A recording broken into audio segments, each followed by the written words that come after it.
इस वीडियो में हम इग्नू के लिए पीस एंड कन्फ्लिक्ट स्टडीज इसके दिसंबर 2022 के टर्म इंड एग्जामिनेशन में जो क्वेश्चंस आए थे उनका सॉल्यूशन जो है वो प्रस्तुत करेंगे। तो ये एक पीडीएफ नोट है जो कि दिसंबर 2022 के टर्म इंड में आए जो 10 क्वेश्चन थे।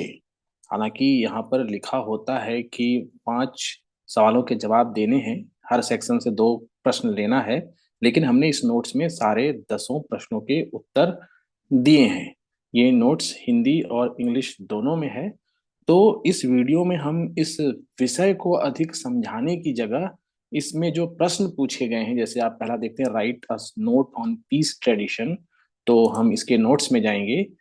Right a note on peace tradition, जैसे ये अंग्रेजी में है, इसके आंसर यहाँ पर अंग्रेजी में है, लेकिन फिर ये हिंदी में भी शांति परंपराओं पर एक नोट लिखें और हिंदी में भी है, यानी सारे 10 प्रश्न हैं और उसके उत्तर हिंदी और अंग्रेजी दोनों में है। तो हमने इसमें क्या किया है कि हर प्रश्न का जो जवाब है उसको पॉइंट्स के आधार पर लिखने की कोशिश की है। जैसे कि write and notes on peace tradition में पॉइंट्स बना दिए गए। पहला पॉइंट डिप्लोमेसी एंड निगोशिएशन का है, उसके बारे में बता दिया गया। दूसरा इंटरनेशनल ऑर्गेनाइजेशन। इस तरह करके कोशिश की गई है कि हर प्रश्नों के लिए कम से कम 10 पॉइंट्स दिए जाएं। इससे याद रखने में सुविधा होगी, या अगर सिर्फ पॉइंट्स याद हैं तो आप प्रश्न के उत्तर को अपने हिसाब से उसको लिख सकते हैं, उसको विस्तार दे सकते हैं। हर प्रश्नों के लिए कोशिश की गई है 10 पॉइंट्स तक देने की। तो इस वीडियो में ज्यादा विषय को ना समझाकर सिर्फ ये जो प्रश्न है उसके आधार पर एक बार बतला दिया जाता है। मुख्य रूप से ये पीडीएफ ही आपके काम आएगा जो कि लिंक में है, और इसे जो चैनल का नाम है शरद सुमन मिश्रा, ये स्मॉल में एक साथ बिना स्पेस के टाइप करके इस पासवर्ड के साथ इसको खोला जा सकता है और पढ़ा जा सकता है। ये पीस एंड कॉन्फ्लिक्ट स्टडीज की तैयारी के लिए बेहतरीन नोट्स तैयार किया गया है, जो इग्नू या फिर अन्य किसी भी पीस एंड कॉन्फ्लिक्ट स्टडीज वाले पेपर में काम आएगा।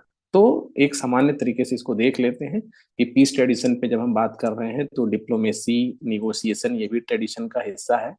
इंटरनेशनल ऑर्गेनाइजेशन ये भी पीस ट्रेडिशन के हिस्से हैं। कन्फ्लिक्ट प्रिवेंशन कैसे होता है, उसके लिए क्या है, अंडरस्टैंडिंग कैसे बनती है।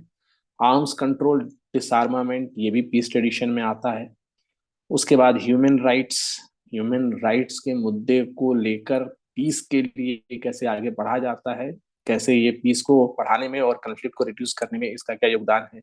इकोनॉमिक इंटरडिपेंडेंस ये पीस को बढ़ाता है, कन्फ्लिक्ट को कम करता है। कल्चरल एक्सचेंज एंड अंडरस्टैंडिंग ये भी है। कन्फ्लिक्ट रिजोल्यूशन मैकेनिज्म कैसे होंगे। Peace tradition advocate for the establishment of utilization of effective conflict resolution, international court है, आर्बिट्रेशन है। पीस कीपिंग ऑपरेशंस यूएन के जो होते हैं उसके बारे में चर्चा है। ग्लोबल गवर्नेंस इंटरनेशनल इंस्टीट्यूशंस के द्वारा क्लाइमेट चेंज के लिए, साइबर सिक्योरिटी के लिए, पब्लिक हेल्थ के लिए। तो ये शांति परंपराओं पर एक नोट लिखें। तो इसी प्रश्न का यहाँ पर सारा उत्तर दिया हुआ है। तो उसके बाद हम दूसरा प्रश्न देखेंगे कि human nature is essentially aggressive comment.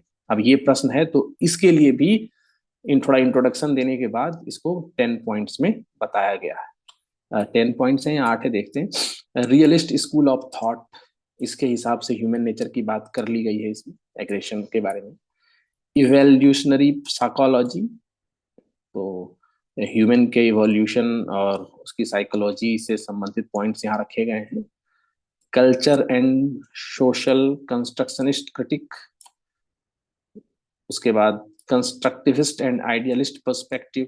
इस तरह से आप देखेंगे कि human security paradigm, peace building and conflict, यानी सारे पॉइंट्स के आधार पर जो एग्रेशन का जो ह्यूमन नेचर है उसको बताने के लिए ह्यूमन नेचर, जो यहाँ पर हमने इसमें 7 ही पॉइंट्स दिए, क्योंकि ये थोड़ा सा थियोरेटिकल क्वेश्चन है तो इसमें ज्यादा पॉइंट्स जो है इसी में आपके वो कवर हो जाते हैं, और कंक्लूजन भी लिखना था इसमें, तो इसलिए 7 ही पॉइंट्स दिए गए। मानव स्वभाव तो मूलतः आक्रामक है, इसी को बताना है, सिद्ध करना है। रियलिस्ट थॉट, स्कूल थॉट वाले तो मानते ही है, तो इसी को इसमें बताना था।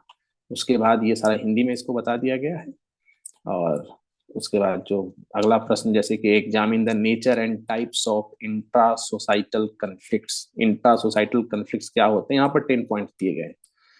इथनिक एंड रिलीजियस कन्फ्लिक्ट, यहाँ पर इंट्रा सोसाइटल कन्फ्लिक्ट क्या है, कैसे होता है, political struggle and power dynamics इस पॉइंट से रिलेटेड बतलाया गया है। यहाँ economic disparities and social injustice, इसके चलते क्या इंट्रा सोसाइटल कन्फ्लिक्ट होते हैं, इसकी चर्चा है।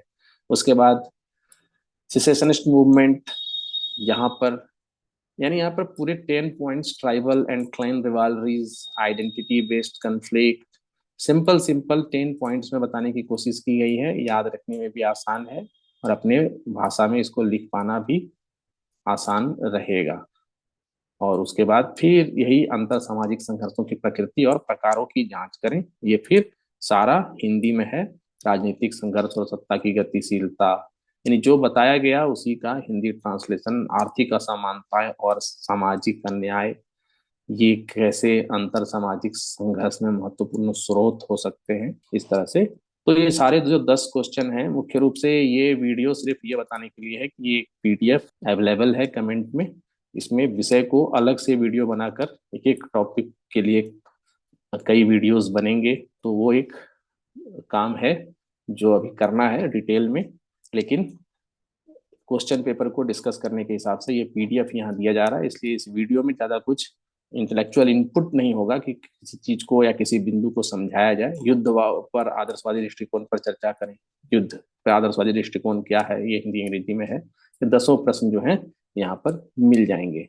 तो इसको ज़्यादा आप आगे नहीं बढ़ाते, मुख्य रूप से आपको पीडीएफ डाउनलोड कर लेना है, पासवर्ड से खोलना है और इन प्रश्नों के उत्तर आपको मिलेंगे। समझने की कोशिश कीजिए। आगे हर बिंदु पर, हर टॉपिक पर, हर प्रश्न पर अलग अलग वीडियो धीरे धीरे बनाए जाएंगे। धन्यवाद।